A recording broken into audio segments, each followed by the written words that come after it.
Je m'appelle Morgane Sanchez, je suis la directrice de l'agence parisienne pour Aropaport. On a décidé de poser notre candidature pour le prix Antoine Ruffnac parce qu'on avait un projet de réaménagement du port de Javel-Bas sur l'ouest parisien qui nous semblait assez exemplaire du point de vue de l'intégration d'activités portuaires dans la ville et que ça nous permettait à la fois de valoriser ce projet et puis de prendre connaissance aussi d'autres projets qui pourraient nous servir dans des aménagements futurs. Cette nomination en tant que finaliste du prix Antoine Ruffnac, c'est une grande fierté parce qu'on sait qu'il y avait plus d'une vingtaine de projets et que donc être dans les 6 finalistes nous prouve qu'on n'était pas complètement à côté de la plaque et qu'on a pu valoriser notre opération. On est très content de ça.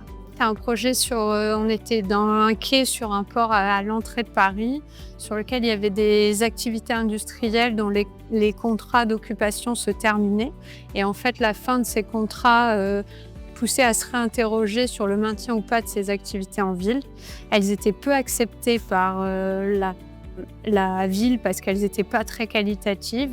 Et donc, nous, en tant que port, on s'est battu pour maintenir ces activités industrielles, mais revoir complètement l'aménagement du site pour réouvrir le port sur la ville et pour permettre l'acceptabilité de ce maintien. Les difficultés rencontrées, c'était d'abord d'expliquer aux élus et aux associations de riverains pourquoi il fallait maintenir ces activités industrielles en bord de fleuve, arriver à faire partager cet objectif ou au moins arriver à le comprendre.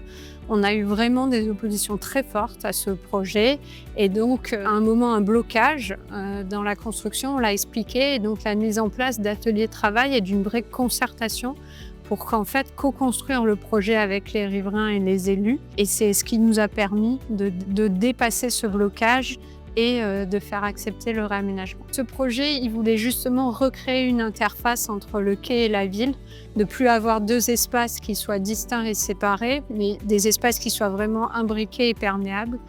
Et c'est pour nous une des grandes réussites de ce projet, et notamment en ouvrant le port. Un exemple qu'on pourrait donner, c'est qu'avant, le bord à quai était complètement fermé au public. Il permettait juste les livraisons fluviales. Et maintenant, il n'est fermé que pendant les durées des livraisons. Et quand ces livraisons sont terminées, le bord à quai il est rendu au public pour pouvoir se promener.